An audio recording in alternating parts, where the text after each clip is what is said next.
Give me what I want. Now you got me in the riptide, drinking sunshine. I cannot hide. Come on inside. Awesome. Yeah, I have my sound set up too. I'm recording right now. So, how do you like my setup?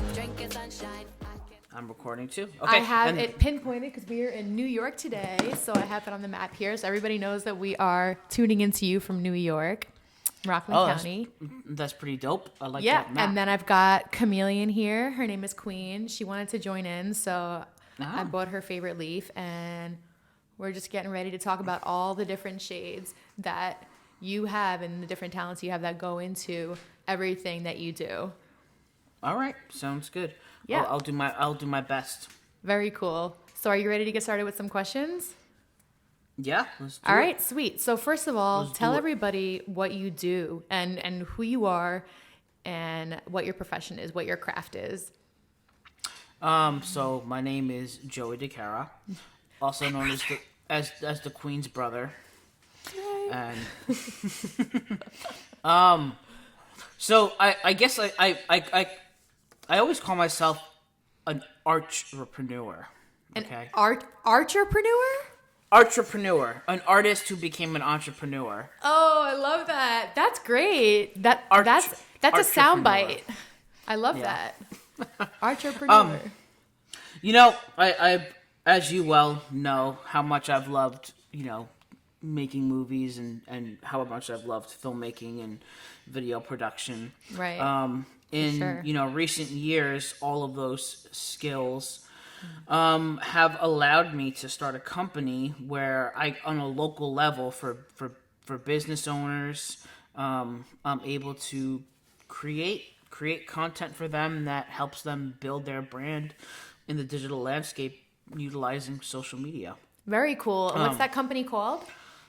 Heartbeat Media Group. Heartbeat Media Group. Great. And where can people find Heartbeat Media Group? How can they find you if they want to check you out?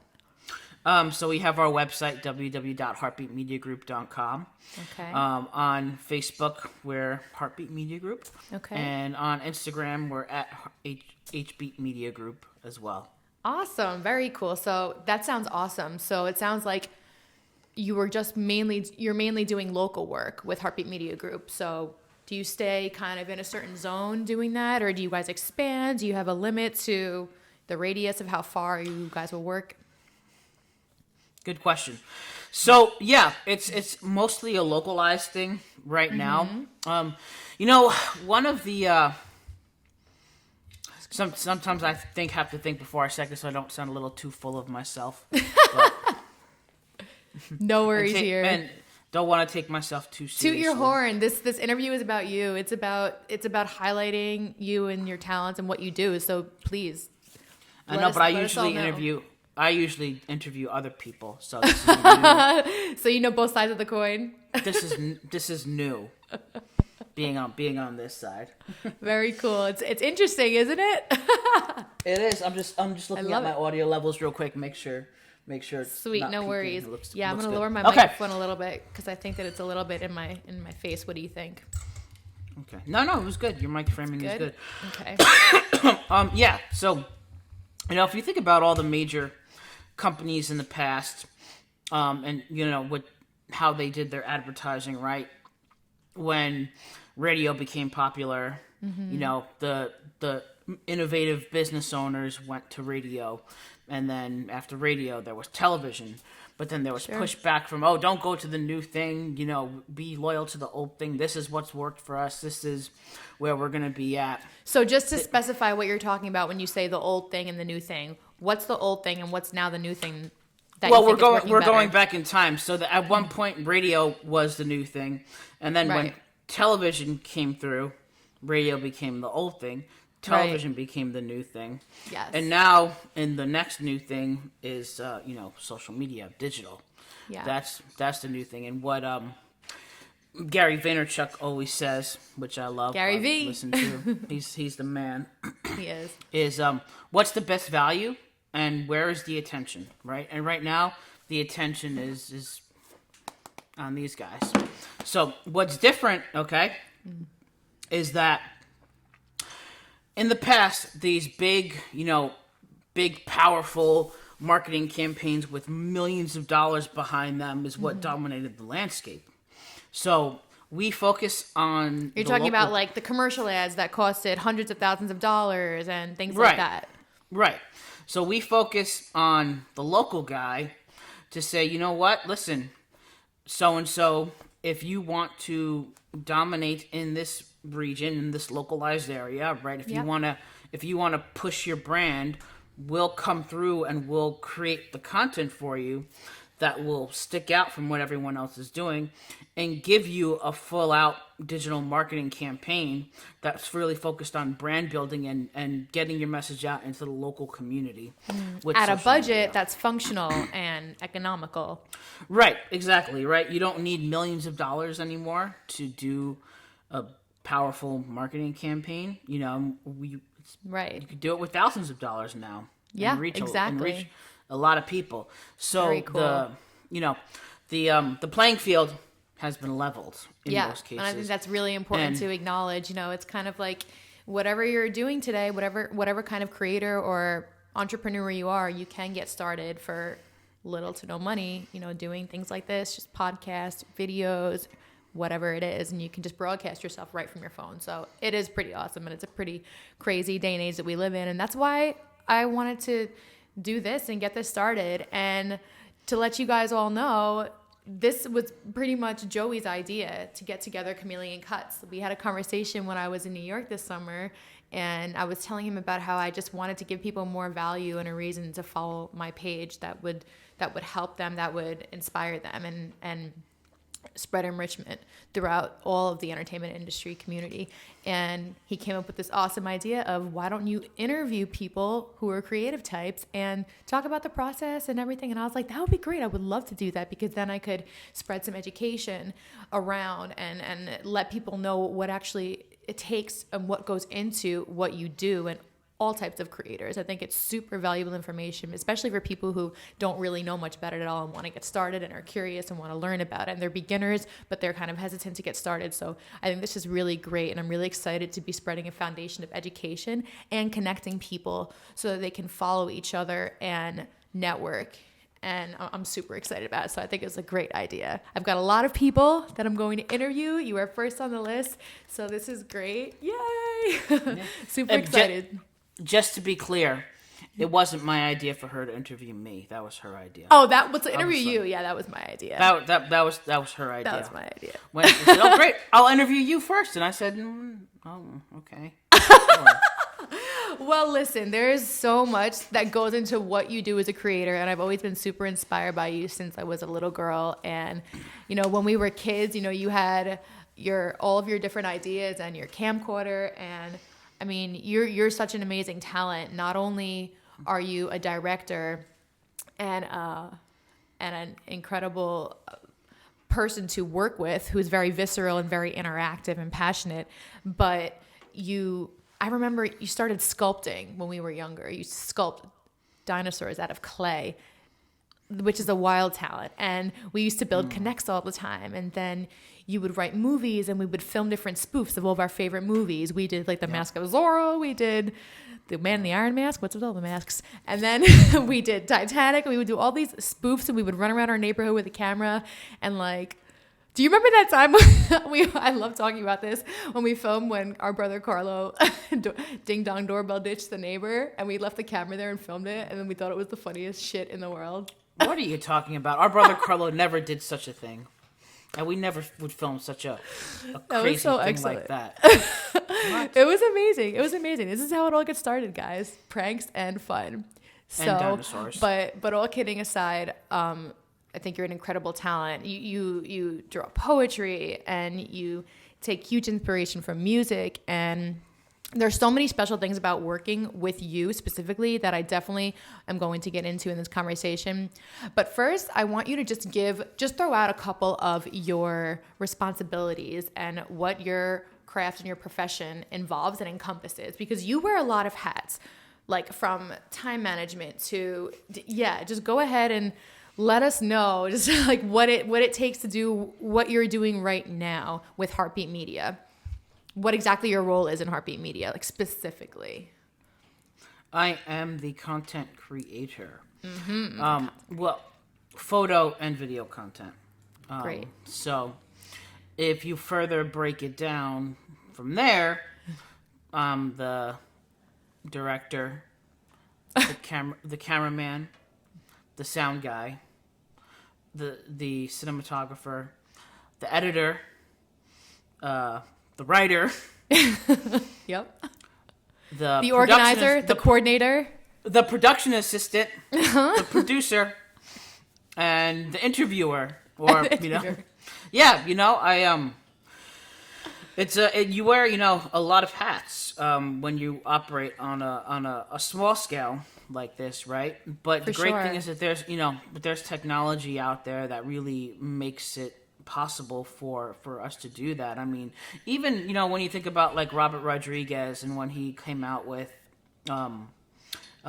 his first film. Oh, what was Robert Rodriguez's film? The El Mariachi.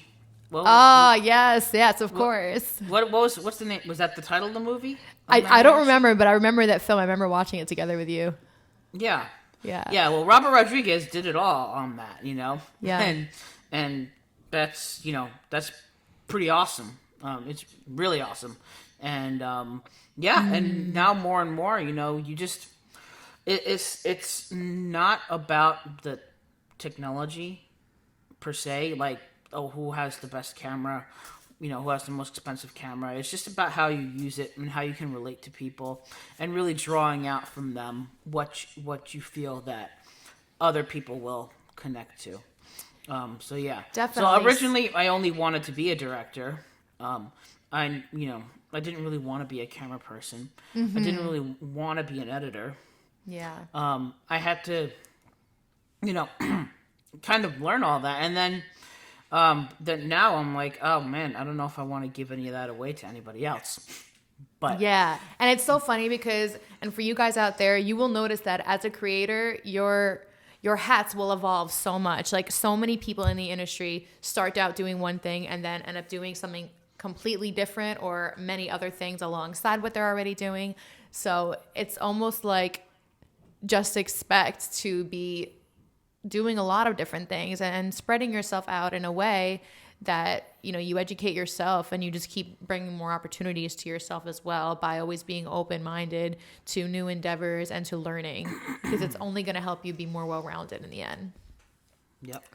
Yeah. So also, and just to give a quick name drop of some of, the resume of some of the people that you've worked with. So, I mean, my brother has done all types of jobs from working for a Discovery Channel to interviewing Fergie to working on MTV to working for Yahoo to, featuring Amber Earl from the Food Network on Baking Memories for Kids, which was not on the Food Network. But then he also did work on Food Network with Nancy Fuller.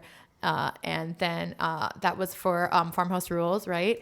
And then you worked on the feature film with Julianne Moore, which won a Golden Globe and an Academy Award.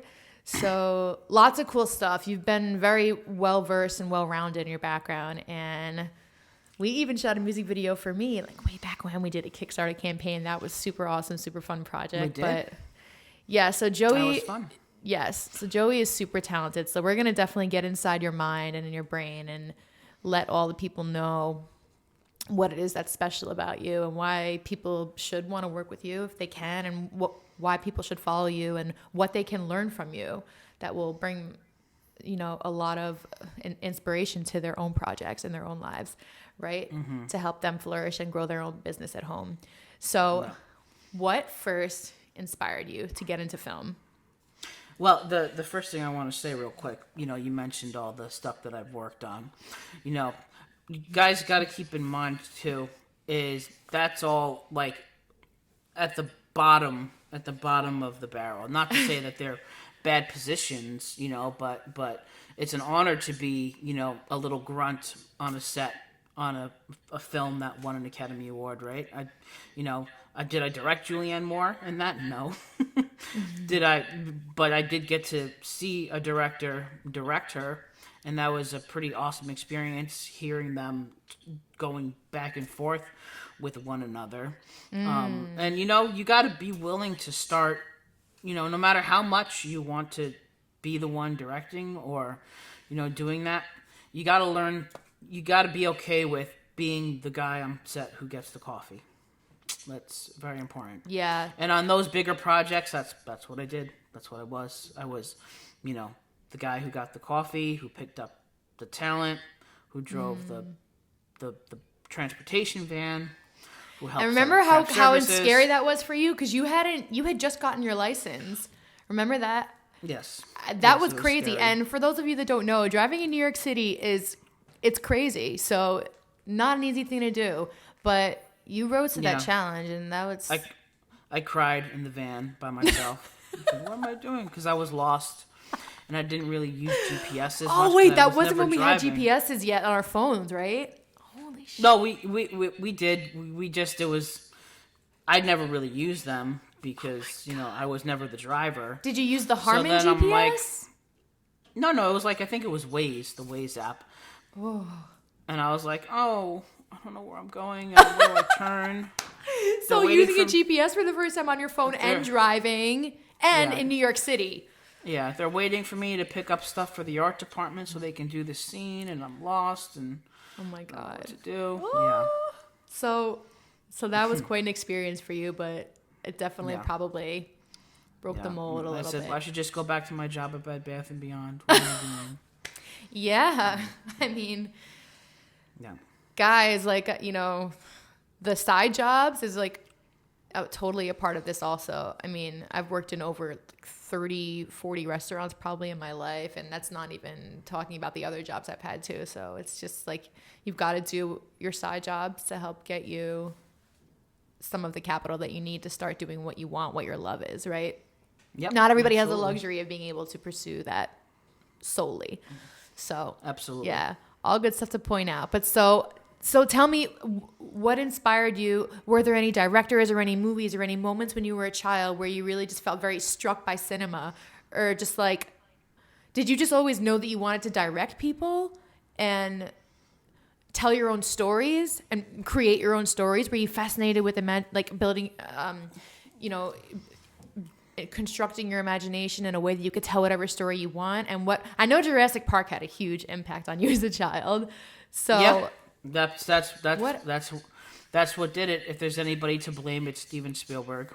and let's blame him for this whole Shout out to Steven, Sagittarius like me. Woo woo. Yeah, he's that's incredible. I mean, that's the one that did it. That made me be like, wow, movies are incredible, you know. And I mean, it was when it first came out, so I was a kid. I was 8 or 9 years old, and by the time you see the Brachiosaurus come on the screen, I was spellbound. And then when the T-Rex attacked, that's like, wow. I want to do that. I want to put stuff up on the screen that thrills people. And, now I cry when I see that scene because I'm like, oh my God, that's the scene that did it. Oh, it makes me emotional too, thinking about that. Yeah.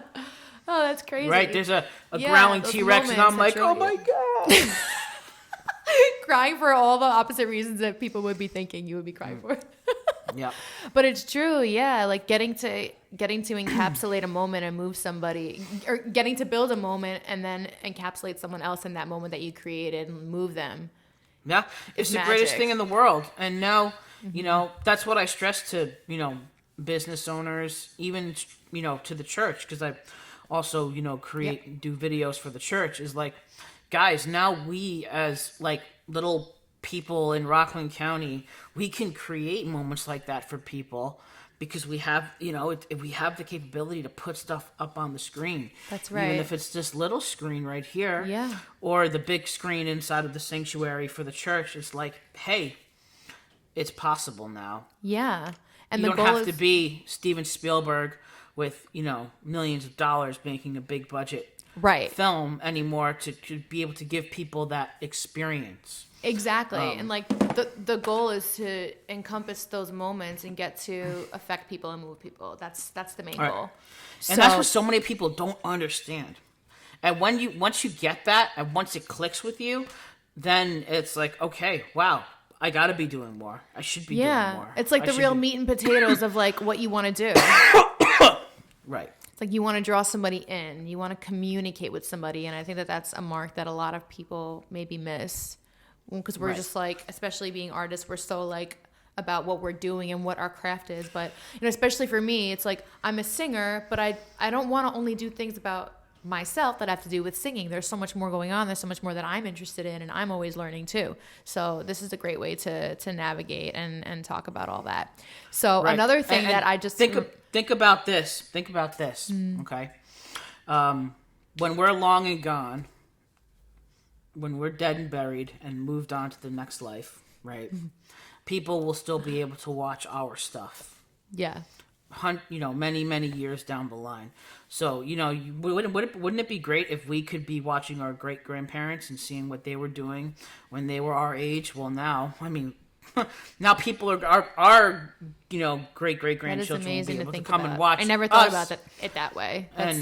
And people will be able to discover our stuff and get inspired by it. And there's like no shelf. There's no shelf throughout the end of time. Right. And you didn't have that, 25, 30 years ago. You have home movies and things like that, but really on a scale to create the way we can create now, it's really incredible, and more people need to realize that. And that's one of the things, again, we try to do is get business owners to realize this amazing, huge thing that they have right in front of them. And it's not only just for getting more customers, right? When you talk about building brand is about more than just the dollars and cents. It's about the lifestyle. What's the aura around what you do? Why do you do what you do? If you're only motivated by money, well then that's a sad, sorry thing. Short-lived. We all need money for sure. Right. But if I wanted to be rich, I don't think I would have chosen to be a filmmaker. I would have done something else. Definitely well said. All right, cool. So there's another thing that I just remembered. Another one of your talents is that you're an unmatchably wonderful chef. And that also brought something else up that I wanted to talk to you about, because you went to film school, right? After high school, you moved from New York to California, to Oxnard, and tell us where you studied and tell us about your side hustle job that earned you some cash while you were working on different sets with people that involved your chefing skills. Sure. Yes, I studied film out in California after I graduated high school in Ventura County. And, the whole cooking for student film things was not my idea. That was something that my roommate did. My roommate, Derek, he had, that was a brilliant idea. I'm like, oh, dude, that's a really smart idea. Because it's a need, right? You have your student films. Yep. They need food. Yeah. And they don't want to spend a ton of money, so... Yep. He went using and did those that. skills, using all your talents. You were chameleoning there. I love that. Yeah, I helped him out on a few of those, but he was really the brainchild behind it. I just kind of tagged along and was like, hey, yeah, I'll cook my stuff, and it'll be great. People will love it. It's amazing. But I also made a mistake of cooking for our sets, as well as again, for trying to save my fellow film students money, right? When we would work on projects together, I'm like, oh, don't worry, we don't have to order catering. I can make the food myself, and we'll bring it, and I would AD on the set during the day, and then at nighttime come home and cook for the next day. And I'm doing it. I'm like, what the heck am I doing? Why am I doing this? You're spreading yourself a little bit thin. This is insane. Yeah.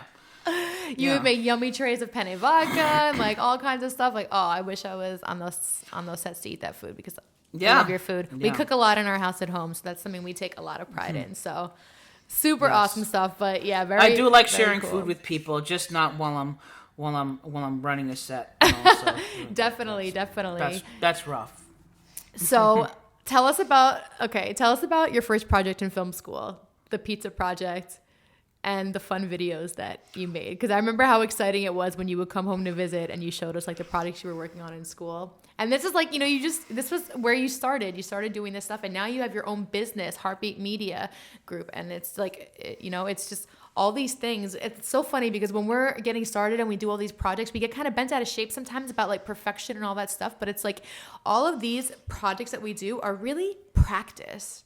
It's practice for the stepping stone. It's a stepping stone until you get to your real meat and potatoes, which is like your bread and butter, your money, your living. So it's like, it's very, very valuable, all those projects that you do in the beginning. And it's important to enjoy them and not stress out during them, because it's the beginning stages and you have to enjoy it. If you don't enjoy it in the beginning, then it's going to be much harder like down the road. So can't be for the money. It's got to be for the love of it. So yeah. Talk about, I'm still trying to find good pizza in California, by the way. Ugh. Oh yeah. The pizza project was a funny little. Oh my God. Video idea. A funny little project. Tell us about that. And it you know, it was like a documentary about being from the East Coast and trying to find good pizza in California. And the first version of it was a very straightforward, you know, type of documentary that, you know, you would expect to watch on the Food Network, right? Not that the quality was that of the Food Network, but, you know, it followed that kind of formula. Right. And, you know, when my teacher saw it, you know, and we got feedback on it, it was like, you know, there could be something more there. There could be something different there. Why don't you go back to the drawing board? So I decided to make this artsy little piece instead that opened up with my own recreation of the Sopranos opening sequence in California. Oh my God, wait. Okay, so at first, what was it? And then what did you change it to be?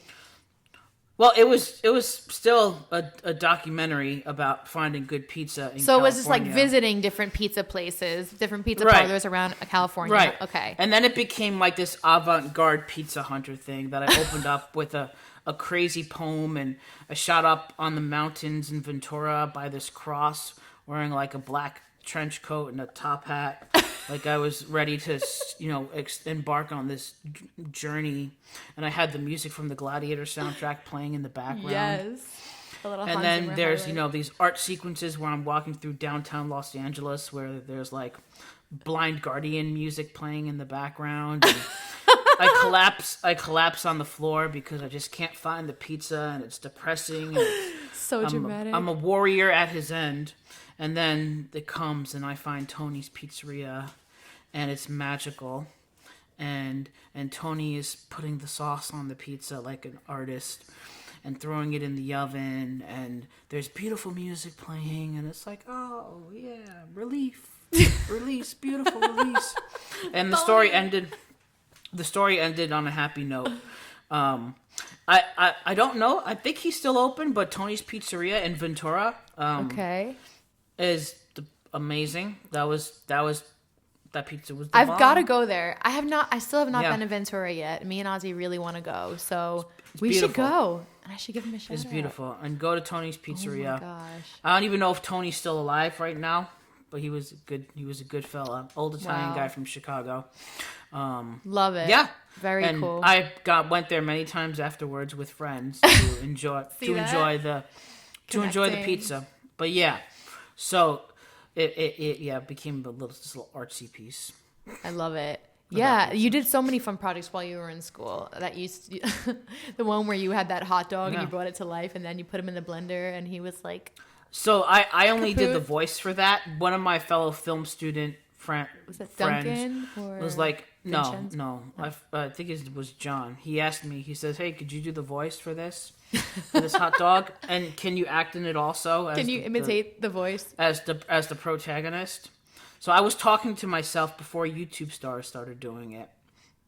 I was doing the voice of the for my nostalgic desires. And then me acting as myself. It was pretty funny. Give us a little imitation of the voice when he was about to go into the blender. No, I can't do that. Come on, do it. I remember the voice. No, please don't put me in the blender. No. Ah! Yeah, that's pretty funny. We were dying when he came home and brought this movie to us. We were like, this is so cool. I can't wait to go to art school. Now, if you had a hot dog company, right, and you're a local business owner, and you have a hot dog company, and you make a video like that and put it on your social media, people will love it, and they will be... They will definitely laugh. It was a very, very dramatic, short story. Absolutely. And then maybe they'll go and they'll buy one of your hot dogs. So, yeah, exactly. So tell us who are some of your favorite directors and favorite composers for film and why. Well, let's see. I mean, my favorite director is Martin Scorsese. Okay. Scorsese. Why? Hands down. I think it's because his passion for the medium just speaks through his work and what he chooses to focus on and what he chooses to show. It's not really his films don't really have a plot, most of them. They're more character driven, deep focused character studies, right? If you think about Goodfellas, what's the plot of Goodfellas? It's Henry, very true. It's Henry Hill and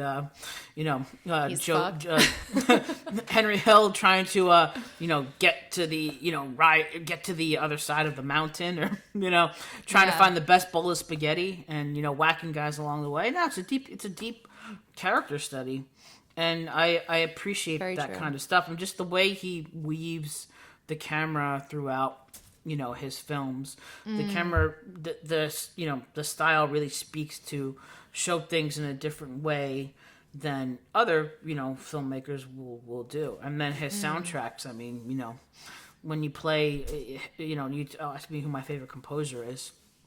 I actually really like it when rock and pop songs are used in films. They kind of come in on a bang with a little bit of a dramatic hit. Like or something very drastic that you wouldn't. Yeah, that's been used a lot, and music supervisors have been doing that a lot, and I mean also composers too, just kind of putting something drastic in your face that isn't so predictable as to what you might have heard in the past. Marty was one of the first. Who is that? Martin Scorsese was one of the first, to start doing. And which one did he do that? Doing that.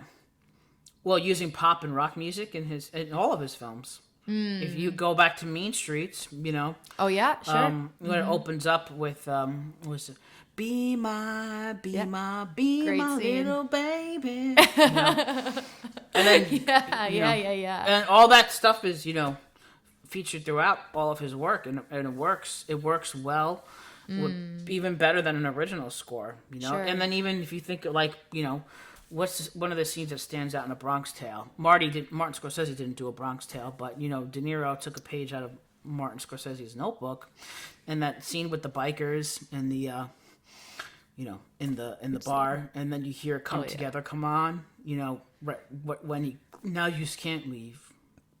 You got the boom, boom, boom, boom, boom, and that was an intense scene. That's a great movie. Also, that was a great song to pick for it, and it really definitely elevated the scene to another level. Yeah, and I think it's important to give a shout out against the music supervisors here, because music supervisors work in tandem with directors, you guys, and with composers too sometimes. So, a music supervisor's job is to find a song that could be appropriate for that exact moment. So, shout outs to them, and music supervisors can really help. It's a really nice cut and fee if you get your song placed in TV, film, or movie, or commercial even. And music supervisors work really hard to find appropriate songs, and they'll present them to the director. The director has to approve it. It goes through lots of stages of approval, and then the director is the final say if they like it or not. And then sometimes directors will have, their own songs that they think, and they'll say, hey, I want to get this song. And then there's a certain music supervisor that has access to this song. Like, for example, One Love by Bob Marley. Like, there's a certain music supervisor that has that access to that song. So that kind of stuff too. That's really interesting also. I'll be doing another episode with another colleague of mine talking a little more about that stuff. But yeah, it's very super cool. interesting and super important. All the music makes film so much, right, Joey? You're a huge believer in that, I know. Absolutely. Well, the funny thing is, with Martin Scorsese, right?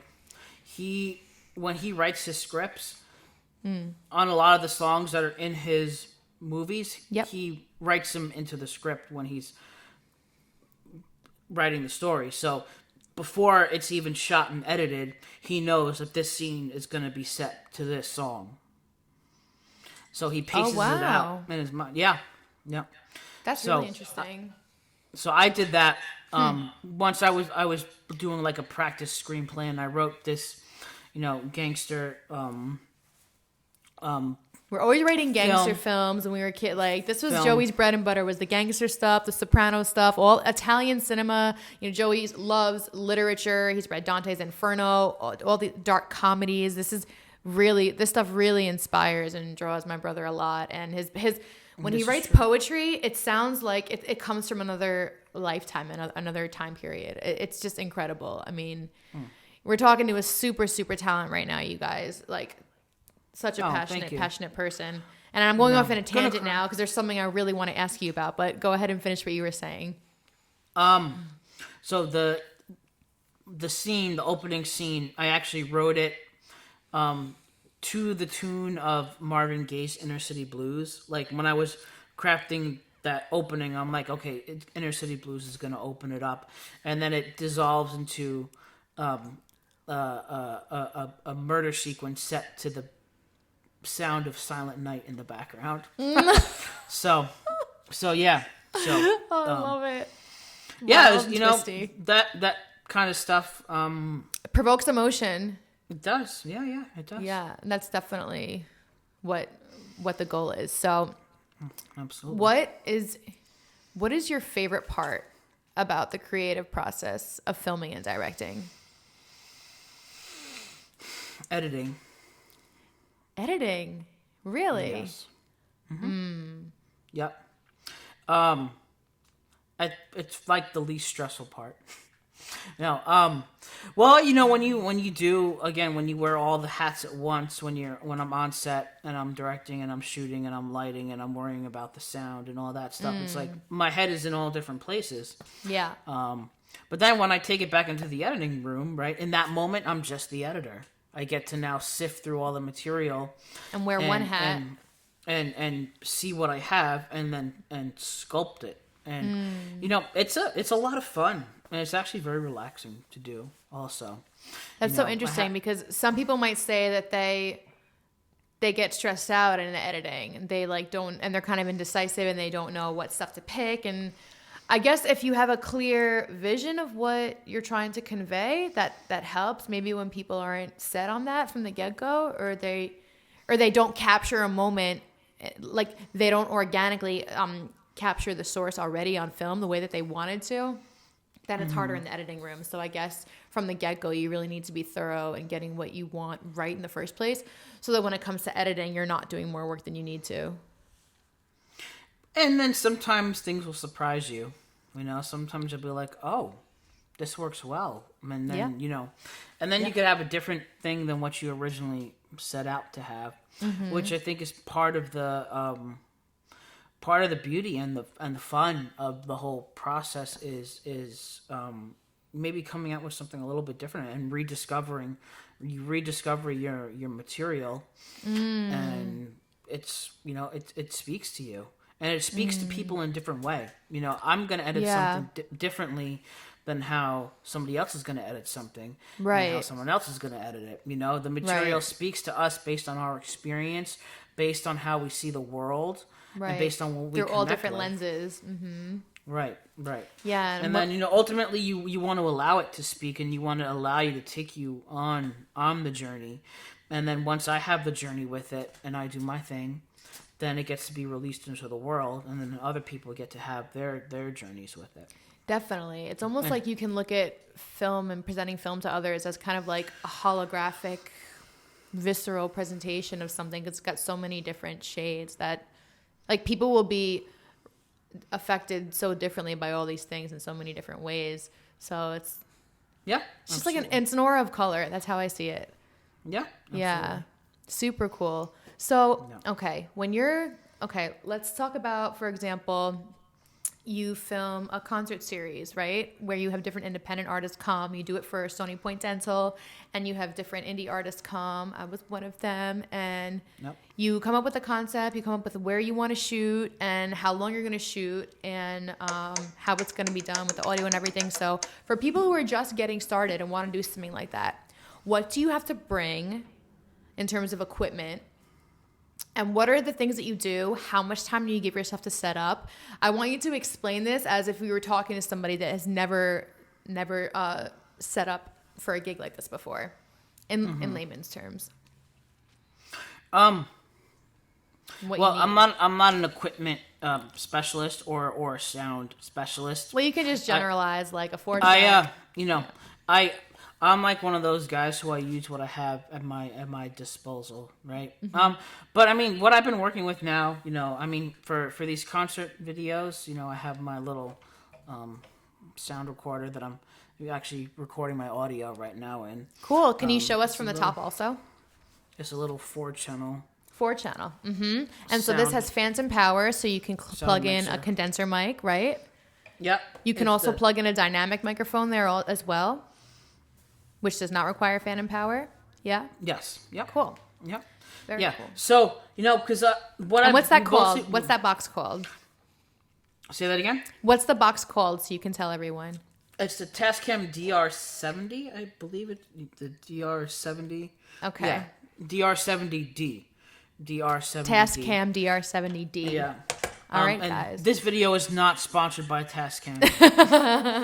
We're just saying what works and what's economical and affordable too. Yeah, because most of what I film with that, right, is just, it's somebody in their acoustic guitar or, maybe a few, extra instruments. And right. So you're miking them also, right? So do you bring your own condenser mic with you or do you? No, usually, these days how do you mic? Artists have their own microphones that they like to use. Yep. So I'll just, tell microphone. them, hey, just bring your microphone that you want to use. We'll plug in directly into my mixer. And, great. We'll be good and then to do go. you also do a boom mic from up top, a shotgun mic that you like to get a well, room when audio with? when I shoot interviews and stuff, I used my shotgun mic, but I've gotten away from using it for the concert series just because. It's an extra. I mean, sometimes I have it out as like to capture air, like sound, like to fill in the space of the music more. Sure. But like the guitars will plug directly into my mixer. Like the acoustic guitar will just go directly into it. Excellent. And then when I have a full band, like again, musicians nowadays they have like their own setup. So. Right. When I did this, this metal band, they were all set up with their sound. I just took a line in from their mixer into my mixer, and that's what. Yeah, there's all kinds of things you can do, right? That's what I used. Yeah. Very cool. Yep. Very cool.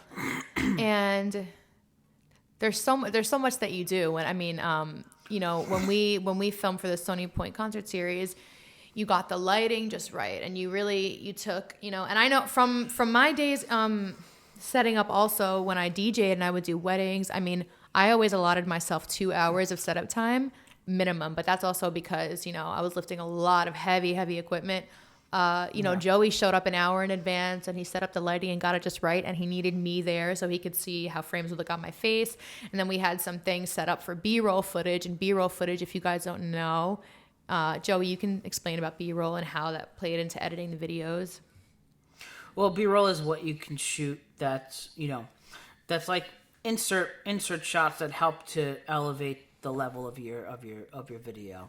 Right. So like a shot of nature, a shot coverage, like close up of a coverage, candle. Like, say if we were shooting, a video about traveling, then you could go and shoot some travel B-roll, like of people walking down the streets and some cool slow motion shots of the sun setting over the Eiffel Tower, or stuff like that. Stuff all the that's not magical like little moments. an actual scene, but just coverage of a sequence, for a sequence. Yeah.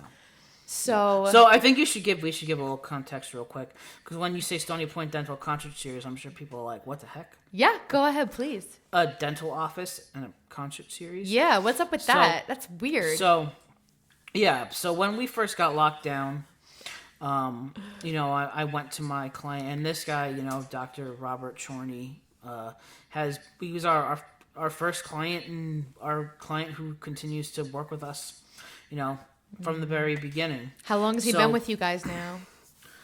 Well, we started. So we started in 2018. Wow. So about 2 years. Yeah.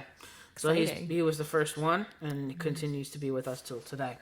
So when the lockdown started, I asked him, we had lined up to do a bunch of testimonial videos. Mm-hmm. And I asked him, what do you want to do now that we're in this lockdown situation? Yeah. His office was only opened for emergencies. So it's like, how can we keep your brand alive during this time?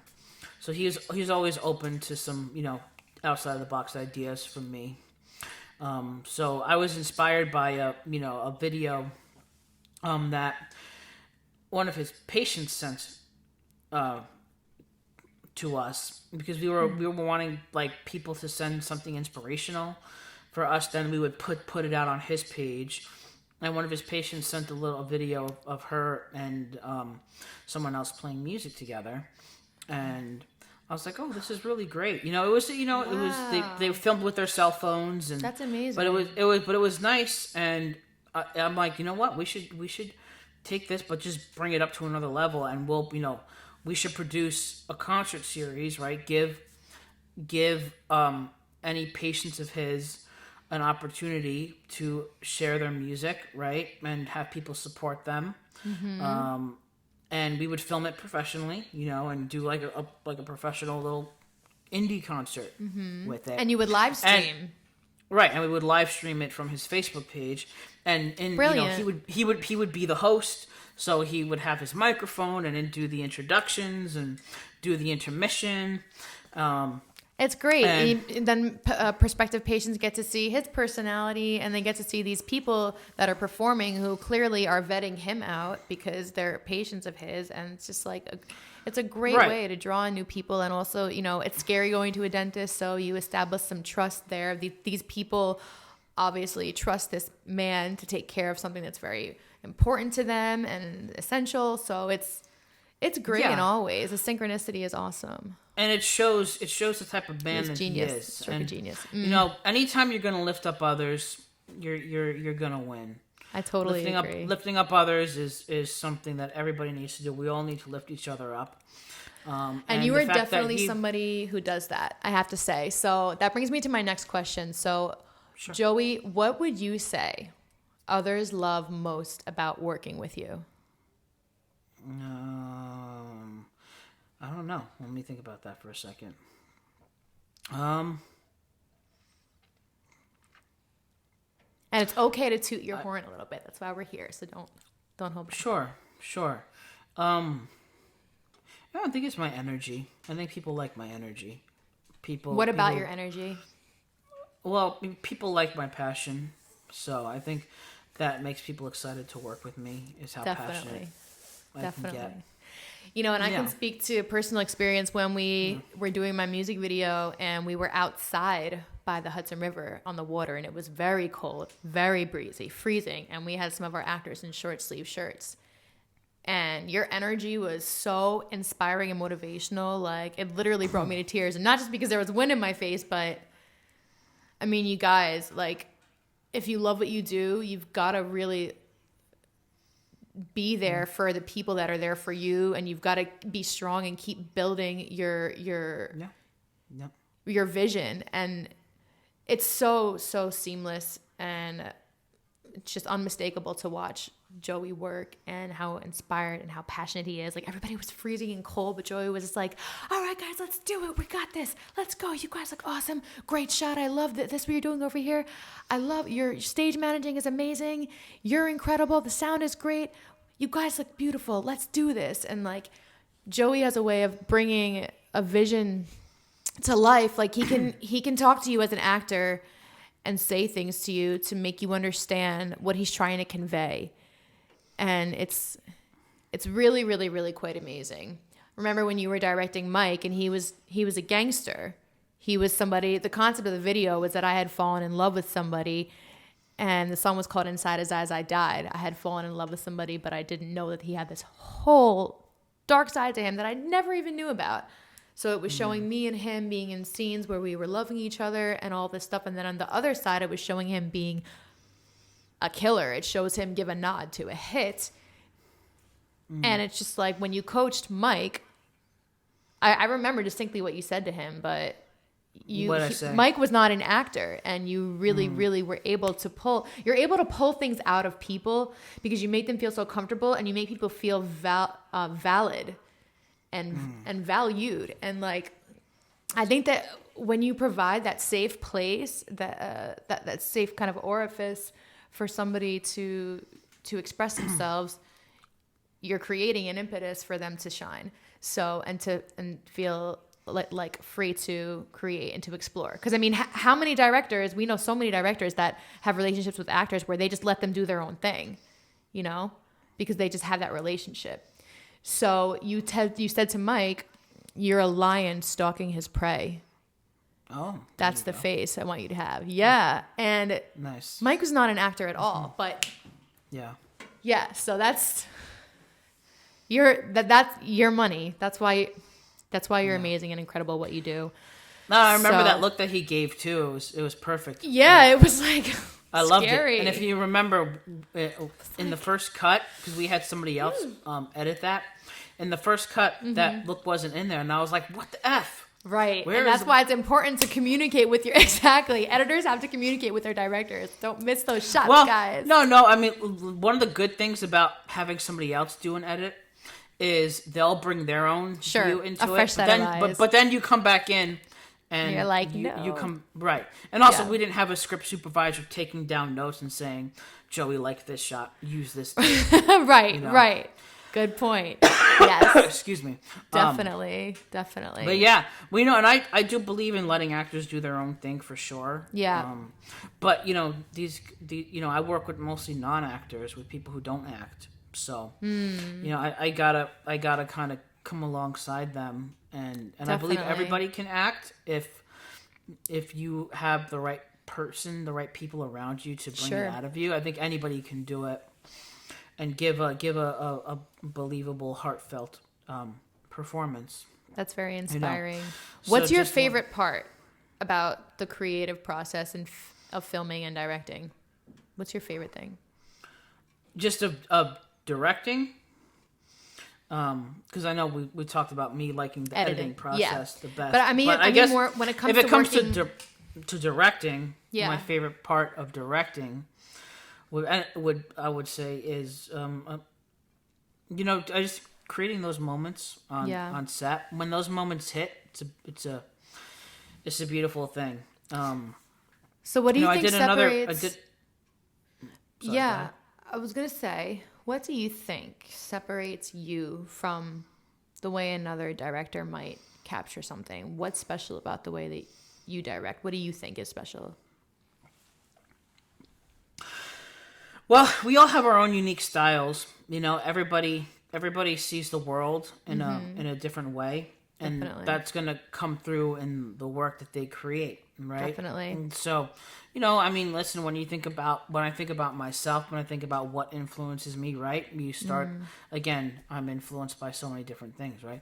I'm influenced by, you know, certain filmmakers like Martin Scorsese or Quentin Tarantino or the Coen brothers, and then also the guys who influenced them were like Fellini and Rossellini, and Vittorio De Sica, and all those guys from, you know, the old Italian filmmakers. Yep. But then you bring into that, you know, metal, right? I'm a big fan of metal, and I feel like metal is very dramatic and very thought-provoking and very deep. So that comes into it as well. And then, you know, literature and paintings, and now, you know, how that manifests itself in me. I mean, I guess I could say I have a certain style, right? I can be, you know, a lot of my filmmaking is very sentimental. But also, you know, there's certain things that I like to focus on, right? Like I love hands. So I love focusing on hands and shooting hands. So, you know, in a scene, we might have learned that from James Cameron back in Titanic. What do you say? Oh, he likes shooting hands too. Well, remember when Leonardo DiCaprio's character was drawing Rose, and when he first met her, he was talking to her about how he loved to draw this one specific artist model who he used a lot because of her I remember that hands. scene. Oh yeah, and Yeah. they like their hands. Yeah. Maybe subconsciously, but yeah, I'm very drawn to hands. I think they're very expressive. We did a scene for a film that I shot for somebody a few years ago, and in the scene I knew how I wanted to cover it. I knew I wanted to cover it in one shot, and it's this moment where a character has a choice where she's going to enter into a life of prostitution, or she's going to go into she's going to walk away from that, right? So there's this moment where they're sitting together, and then they both rise up, right, from the couch. But I did not want the camera to rise along with them. I wanted it to focus on their hands. So as they're getting up, right, the whole scene is happening. You can know what's happening in the scene just by looking at how their hands are interacting. And so she delicately lays his hand. She takes his hand. It's a little, there's hesitation there, but then he clasps her arm in a very gentle way, and I'm not going to give away what happens in the scene, but that I think will speak more to me than seeing their facial reactions. So yeah, That's amazing. I get goosebumps just imagining it and envisioning it, because it makes me very emotional. Whenever I watch any of your works, I get very emotional, and it's not just because you're my brother. I mean, that adds to it, but it's just like the way you film things is so moving. When you documented that woman who was going through Haiti, and she was was it for a charity or it was a mission, and just the visuals that you brought to that and the way that you shot that was just like, I mean, everything you do has this stamp on it of like, if you watch something that Joseph DeCara produces, you're going to get moved. You're never going to have something that's washed or like fabricated or kind of forced. Everything seems completely organic that you do. It really, really does. You have that magic to capture. Like, it's amazing. It's unmistakable. You feel it. Everybody can feel it, and I think that's what makes you so relatable and so special to work with. And I think that's why you're successful at what you do. So, yeah, I operate a lot on feelings. I'm a very emotional person. So. Yeah, definitely. And I guess I'm not shy about how emotional I am, and so I'll make everyone feel emotional when you watch my work. Yeah, that's super important. And emotion sets us into motion. Right? Yes, literally. Emotion, you make me feel something, then I'm going to act. I'm going to act on it. When we were on set doing my video, so many of my friends just were so inspired by you and told me how like they thought you were amazing and incredible, and how you were, the way that you were in touch with like what you wanted. And like, people are moved when they see other beings not fearful or insecure about just like, it's like when you're a creator and you're just vibrating at the highest level of your being. You're just, to us artists and to us creatives, that's just who we are. But it's about not being afraid to just like, jump around on set and be passionate and excited and inspire and infect other people with that same energy. That's like having that, it's like you've always been so just like shamelessly who you are. I mean, in a beautiful, pure kind of way, I love it. Oh, thank you. Joey will say random things like, I don't know, you just say these random things that are just so poetic and beautiful. He'll be like, the smell in the air reminds me of a hot sunny day out by the water when it's trickling and you can hear nothing but the sound of birds chirping at a far distance. Like, just come up with these things. Beautiful things, the beautiful moments of life. Yes, and I love it. I miss you very much being in New York with you. I always get to be myself when I'm with you, and because we're both creatives. So I have some other great questions here for you, but we've answered so many of them, and Yeah, just talking about the feeling and the revelation that you experience, so to speak, bringing a vision to life, and all the steps from top to bottom into building a production, from vision department to pre and post production execution. We've talked a lot about that, but yeah, let's just spit out some of the departments that are involved in a feature film, for example. So go ahead, let's name some of them. We've got production. Yeah, you have grip and electric. Costume. Props. Wardrobe, props. Art department. Right, art department. Then of course you have transportation, locations. Yep. A lot. Did we say sound? No, not sound, yet. Right? Sound. Oh yeah. Music. You have on location sound, and then you have post production sound. Yeah. Department of film and photography. You've got all that stuff, and like there's so many moving parts that go into this. It's just amazing. Now, was it scary to start your own business, and how many people are on your team? So going out and starting the business wasn't so scary because, thankfully, again, there's so much opportunity that we have now that in the past we just didn't have. Yeah. So, the gear is not that expensive, and you pay an accountant some money to get your So you have an accountant on your team? LLC up and running and Okay. get all the paperwork that you need, and Okay. and then you just go. So I didn't have to buy a building and buy all this expensive equipment to go into the building. Office and everything. Right. We didn't have to do any of that. So how many people are on your team? That's so something that it's you. It's an accountant you just referred to, right? That you work with. Well, but he's not on staff. I guess Heartbeat is myself and my partner Juan right now. That's okay. So it's you and Juan, and Yep. Who else? So you and Juan and the accountant is what it takes to kind of make it happen and make everything happen, from getting paid to keeping the books organized. And Juan comes up with a lot of the social media concepts, right? Yep, and he's also the one who keeps track of the columns and row stuff of a business, like how much money we're bringing in. Very cool. Projections on where we want to go, comparisons to where we were, the previous year. So awesome. He's the business mind of it, Okay. and also has evolved to become the social media mind of it. Very cool. So it's the three of you guys. Well, okay. So the accountant is somebody that that we pay. Every business has an accountant, but they're not necessarily part of the company. Okay, so is there anyone else that you pay to make stuff happen, or is it pretty much just you and Juan? All right, Italians move their hands a lot. That's what happened. I know.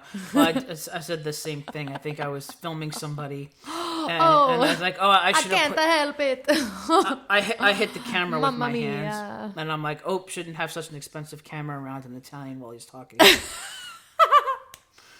Appunto, bravo. Good point. Anyway, so yeah, I mean, for the most part, it's just he and I. Again, we come alongside Awesome. local businesses, so to keep costs down, I've learned to do everything myself, so that way I don't have to pay a big crew of people to do a project. I can manage it myself, so it Definitely. it makes sense for us as a business, and it also makes it affordable for the business owners who don't have hundreds of thousands of dollars to spend. Yeah, so I mean, I think people out there are wondering, what do you guys kind of charge? If somebody wanted to, okay, so let's say I have a local business and I wanted to get started with you guys. I know you guys offer different packages.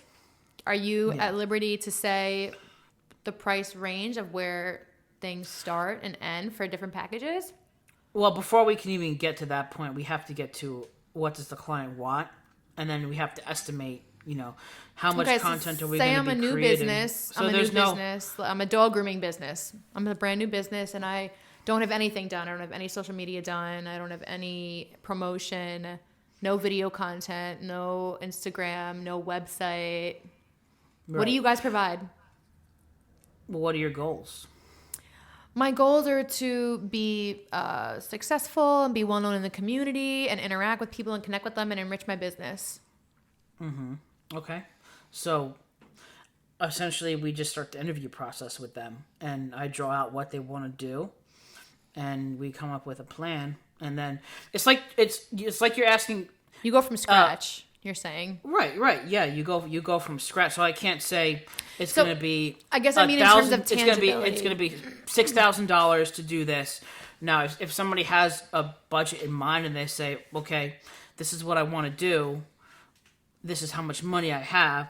What can we do for this amount? That's Sure. easier, right, than me just saying off Sure. the bat, this is how much we're going to charge you without me knowing any information. Okay, so you work with your clients. When people are building a house, they And have to their come budget. and they have to estimate.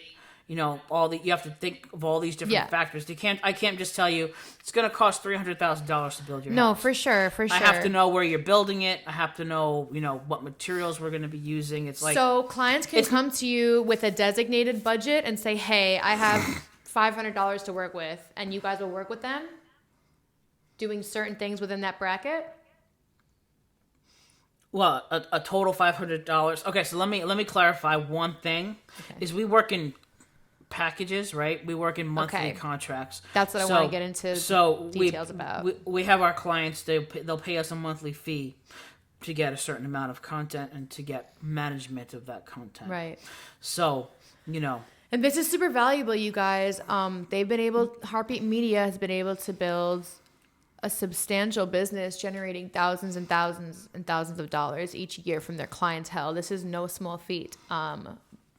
However, if you're at liberty to say, the numbers of what you guys made in your first year, second year, please feel free. I'm sure people would love to know, and we don't have to talk about profit. We can just talk about net, before expenses and stuff like that if you want. But I think that people feel encouraged to know, like, I know we're not supposed to be motivated by money, right? But it helps to know, yeah, you can make a living off of this, Like, listen, Joe going to school, he has a pretty, nice sum of a student loan change to pay back. So being able to do this has really lifted him and given him wings in so many ways. So, and it's a process, right? It takes time to build up, but yeah, it takes time to build up. But I mean, yeah, in our first year, we made a profit, which, it's great.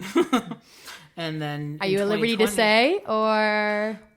Well, I don't think I know the numbers exactly off the top of my head. Roughly? But I think it's around, I think we did around 50,000 $50K in our first year, I believe. That's what it was. And this is starting from pretty much nothing, This is like... That's incredible. I mean, 50K is, a 9 to 5 job for some people where they're sitting at a desk all day long and not getting to be out or interact with people or do stuff on their feet. Or, and that works for some people, but for creatives, it's usually not the case. So I think it's incredible. Right. Yeah. And I mean, business, as an entrepreneur, it's like, wow, great. I made money with my business in my first year. Amazing. Yeah. And then you guys, that Joey is one of the hardest working people I know. Second year. I'm not kidding. So you've got to listen to what he's saying and take everything that he's saying serious. He's super dedicated. He does. When I was home, so I came home to New York for 2 months this summer with my husband Ozzy, and every day he was on Zoom videos and talking to people and organizing things and working every single day. I mean, this is a lifestyle choice, we get to have a lot more comforts being artists, but we also have to make a lot more sacrifices too. So it's great and it's super rewarding. And if you're a creator and these kinds of things are what you love to do, you will feel super fulfilled. So stay encouraged and stay pervasive and, continue to do the things that you love and strive to create. I think that's the most important thing. What is artists, you need to create. Don't stop creating to fit into any kind of a mold. Don't listen to what other people tell you that you should be, right? And know that your work is needed, and there's a large scale need for all of your work, more than there has ever been before. From the local mom and pop shop to the big corporations, everybody needs artists. and you should take advantage of this time. You should learn social media. Take it You should seriously. put your stuff out. You should start getting clients that you can help by your craft. And I always tell, I tell musicians too, look guys, start linking up with video creators and offer to create music for their videos. I hope you guys feel inspired, because I always feel inspired. If you have a song, after talking, get your song in a movie, or give it to get it to some independent filmmakers, and your song is in a movie, and it's like, it's not just about a one thing anymore. Right. You gotta. There's so many seminars too that you can sit in on virtually and learn from. There's so many outlets to learn from. We're going to talk a little bit about that too. But before we get to that, I want to ask you one more important thing. I want to talk about wellness for a minute and how you maintain staying motivated on a regular basis, working in this industry that can be particularly demanding emotionally and physically. What outlets or mantras do you use or go to for refuge to stay focused and productive and excited about working? Well, I fail in a lot of those parts. Not gonna lie, it is an emotional thing. It's and difficult. A lot of times it's challenging. My emotions will get the best of me. Sure. And weight is something that I struggle with. We are emotional people after all. That's why we're here, to share emotion, to express emotion, to invoke emotion, provoke emotion. Right. So how do we balance? How do we find balance? How do you do it? Right. Well, I think the big thing is community. I don't just work for the church.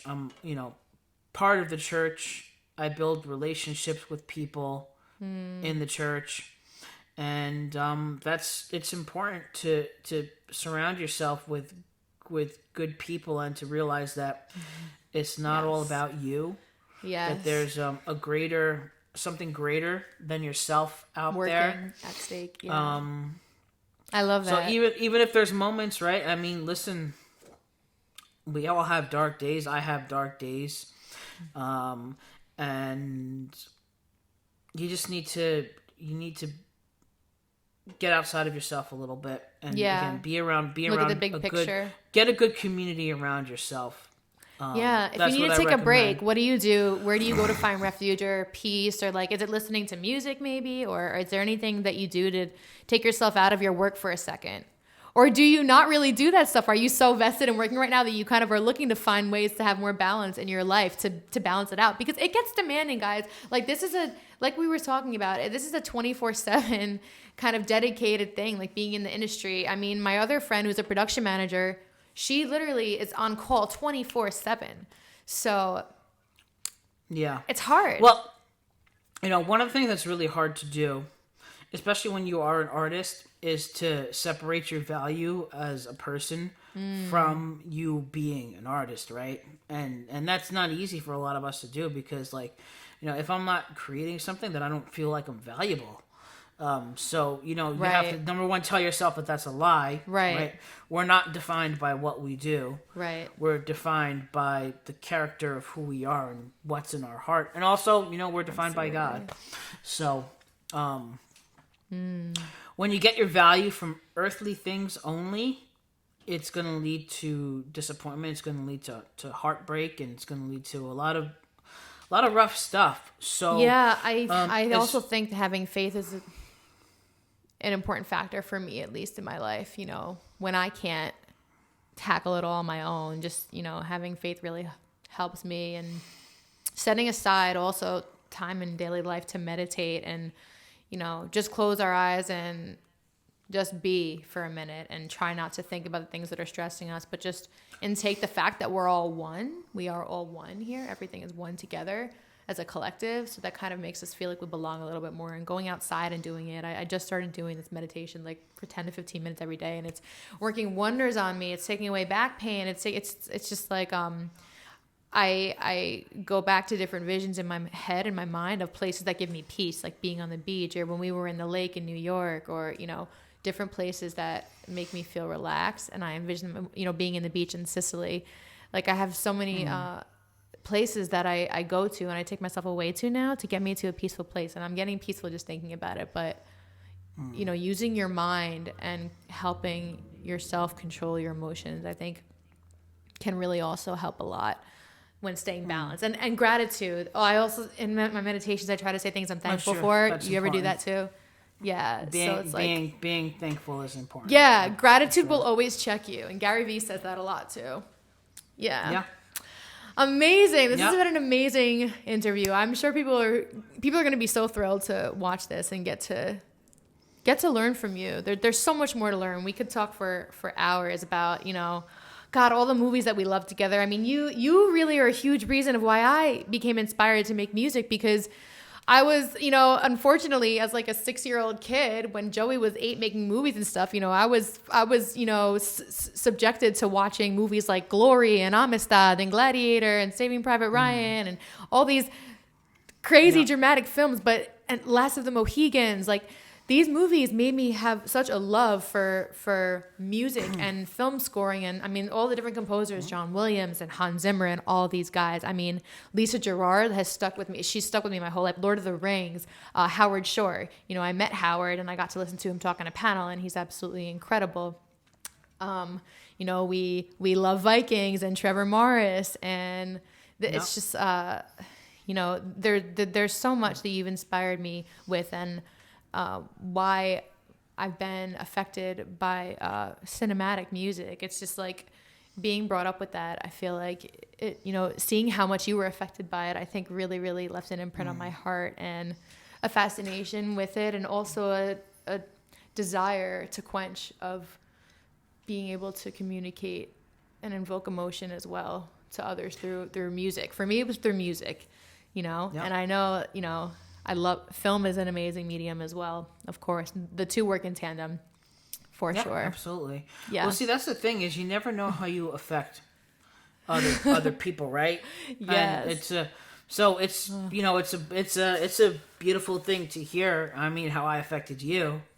Because in my head, I don't. When you moved out to LA, I was don't like, think that. Yeah, when you moved out here, I was like, gosh, I really want to do that, but I'm super, super scared. And in another interview, time and place, I'll talk more about my experience. But yeah, getting out here was, you were a big inspiration for me. So, and I'm sure you're going to inspire a lot of people out there to get started. And what's in the future for you, for Heartbeat Media? Because you also do stuff on the side that's separate from Heartbeat Media. Like, you'll do your own stuff. And the only thing that's separate from Heartbeat is the church, because I worked for the church before I started Heartbeat. But Heartbeat is the thing, that's that. I don't, if I'm doing any work that's outside of church work, it's Heartbeat Media Group. Okay, so if you were to get called from somebody for a feature film or something, you're kind of like you're not leaving. This is your business now. You're focused on your business. Yes, I would want to have Heartbeat Media Group be the ones producing that film. Yeah. Wow. Now, and I love that name, Heartbeat Media. Like, that's so true to what you do, is invoke a heartbeat to your audience. Like, this is such a brilliant name. I love it. It couldn't be better. You came up with the name, right? I did. Yeah, doesn't surprise me. Yeah, that's why I came up with it, is because number one, my heartbeat connects with your heartbeat, and we find out the pulse of your business, and it's going to make people feel, it's something different, it's and it defines my style, which is that emotional, really dig in and make people feel something style. So if you're looking for, something dry and like unengaged, don't listen to any of Joe's stuff or any of his videos, because you're gonna get emotion, you're gonna get invoked, you're gonna get drawn in. So if you're not looking for emotion, go watch a Disney movie. Oh wait, no, Disney movies are very emotional. They definitely have their moments, but I mean, like, for me growing up, I always found a safe place in Disney movies versus watching, like, Dad's always trying to get me to watch Cold Mountain and like The House of Sand and Fog and super dramatic movies. I really have to be in the mood to do that, because I'm a very emotional person, so those movies can take me places, and I don't always want to go those places. Dad loves to go and like watch like super heavy stuff, and like I'm always safe with the Disney movie. No. I guess I feel like a lot of Disney movies is heavy. I know. Heavy, but packaged What's our differently. favorite? Beauty and the Beast, right? It is one of my Beast is favorites. pretty That epic. is tied. It's tied with Lion King. Yes. Hans Zimmer did the music for Lion King. Yep. So it's those are both very, very, very high up there for sure. Definitely. So where can people find you? Again, tell us where people can find you if they want to follow your journey, your private journey. And then where can people follow you for Heartbeat Media? How can people connect with you if they want to reach out to you, if they have a question to ask you? Where can we find you? Sure. So it's funny. I think I go through stages where where I post a lot of stuff on my own personal social media, and then We I all go do. dark, and then I go dark for a while. So my own personal stuff is kind of dark right now, as I'm not really doing a lot of posting. It's like the natural fluctuation of social media. On my own personal stuff. We all go through that. I think. Then my partner, and then Juan, he runs Heartbeat Media Group social media. So he does all the stuff for there. So again, our website is www.heartbeatmediagroup.com. On Facebook, it's Heartbeat Media Group. On Instagram, it's Heartbeat Media Group. Great. If you want to follow me personally on Instagram, at films _4 the number 4 the soul.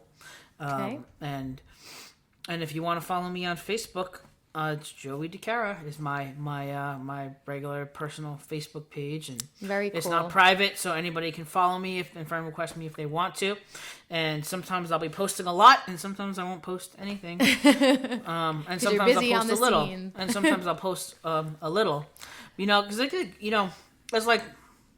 When you're kind of going through a moody time, I don't really want to post and be all public. Yeah, sometimes guys, like we just don't want to do all that, and I think it's okay. I think But the professional be true to channels what are you always, feel and who you are.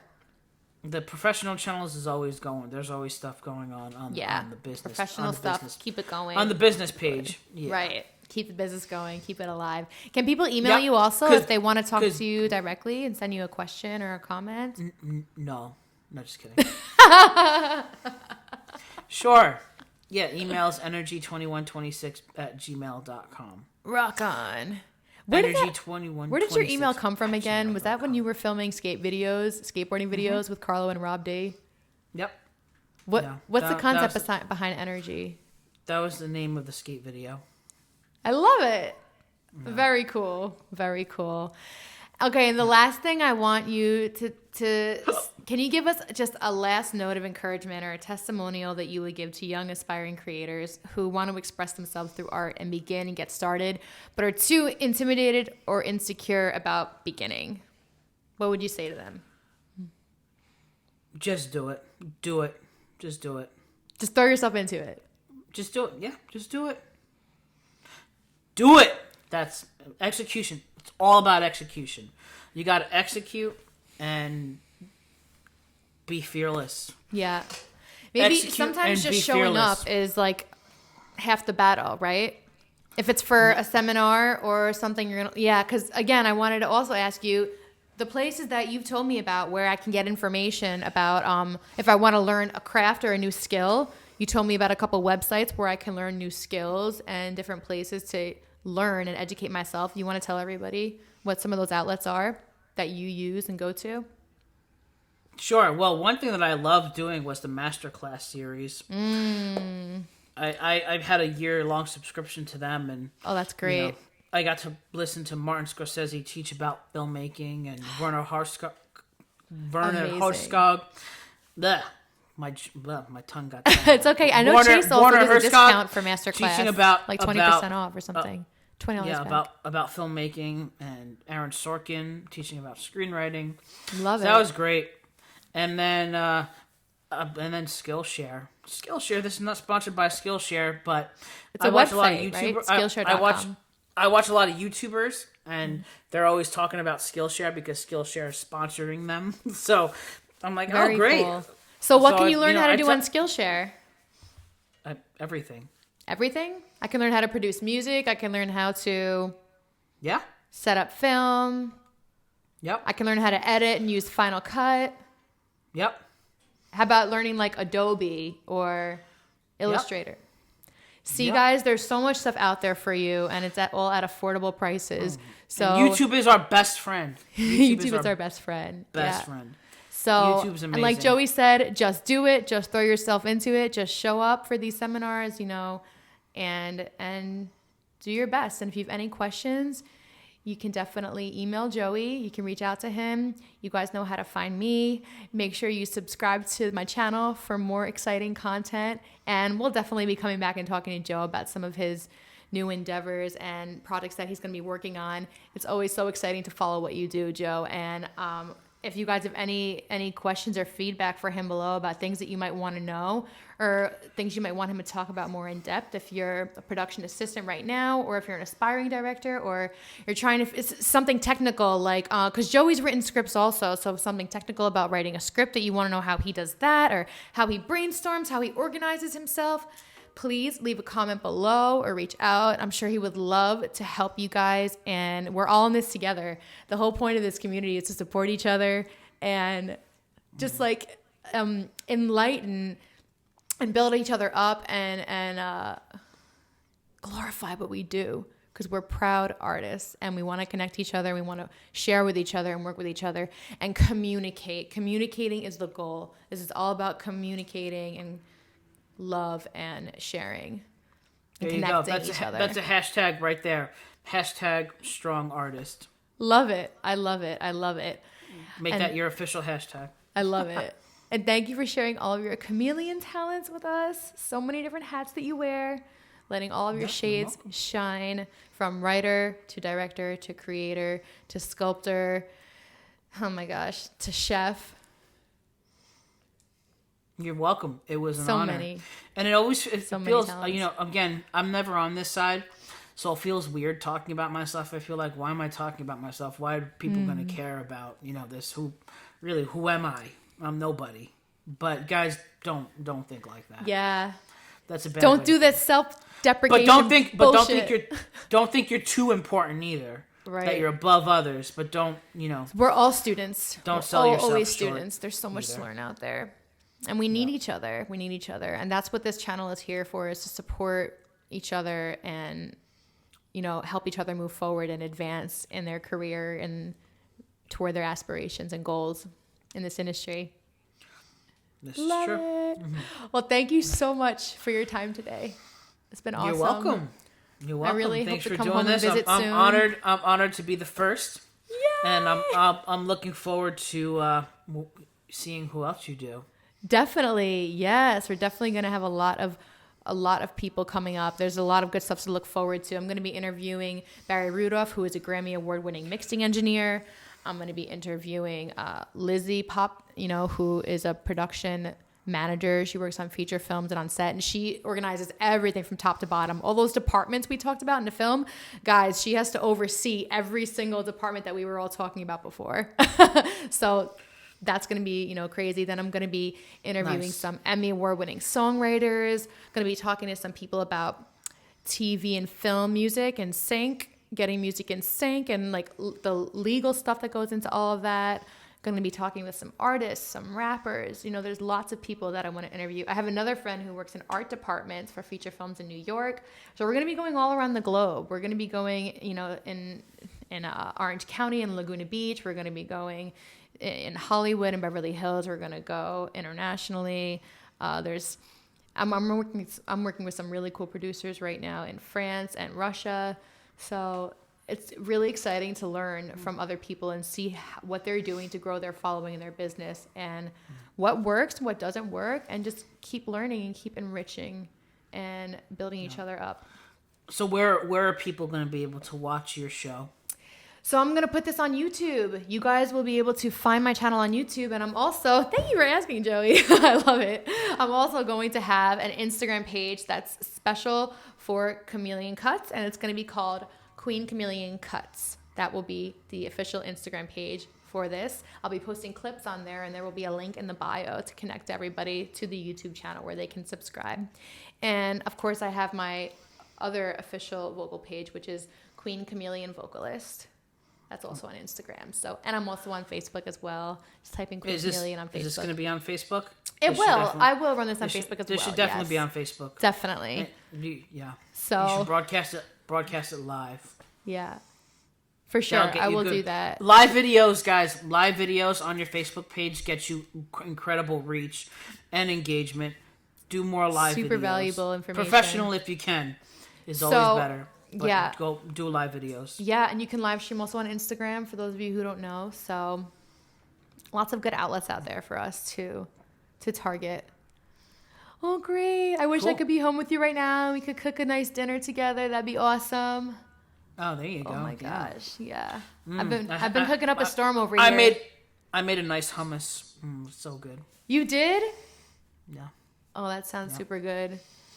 I've been making a lot of random stuff. I've been doing a lot of Mediterranean style stuff. I've been doing cauliflower pizzas and broccoli pizzas like all week long, and I'm putting oatmeal in the crust, and I'm putting some, mozzarella cheese or vegan cheese you can use, and nutritional yeast. Nice. I've been chefing it up. Yeah, I started. It's another thing that I just started was a page called Queen CHAMELEON Cooks, where I'm finally putting all the things that I cook up there. So. Yeah. Well, there you go. Exciting. Keep on putting stuff out there. Yes, I good definitely will. I definitely will. Thank you again so much for sharing all of your information with us. You're welcome. Yeah, lots of love. Miss you. We love you. Oh, giving you a hug over here. Oh. Send the Ozman my love. I definitely will. And let's see. I guess this is my first time recording on Zoom, so I guess I'm just supposed to press pause recording or stop recording, and then I should be able to save it. Hopefully. Let's see what happens. This whole interview will go to waste. Could you imagine? Oh my God. Otherwise, it'll just be an audio interview. Fingers crossed, you guys. With just avatars of us on the screen. Yeah. Oh my God. That would be so terrible. Wait, speaking of on the screen, I want to take a screenshot of us right now because this is like very epic moment right here. We should definitely like have a screenshot of us together. So, okay. Hang on 1 second. It's showing. Okay, here we go. Ready? Oh wait, you know what? Let me get my camera, and I'll have my camera in my hands. Oh, so it'll be all... super dramatic. He's very dramatic. He's always very dramatic. Joey's always going to the next level to make things better and more. I love it. Did you enjoy the interview today, Queen? Yes. Good. I'm very glad. All right. What kind of camera are you holding? Oh, it's the Canon. Canon 70D. Yeah. Love Very it. solid camera. All right, so on 3, I'm going to screenshot us. Ready? 1, 2, 3. Love it. Very cool. There's your thumbnail. Amazing, amazing, amazing. Thank you so much again. This was absolutely incredible. And I feel so lucky and fortunate to have you as a brother, and really, really happy that you can that you're so willing to share all of your knowledge and information with everybody and take the time out of your day to do this. I know we had to reschedule a couple of times because you're so busy. So thank you so much for making time for us. You're welcome. Yeah. So have a great, great day. Love you. Bye. Won't you come on over? Give me what I want.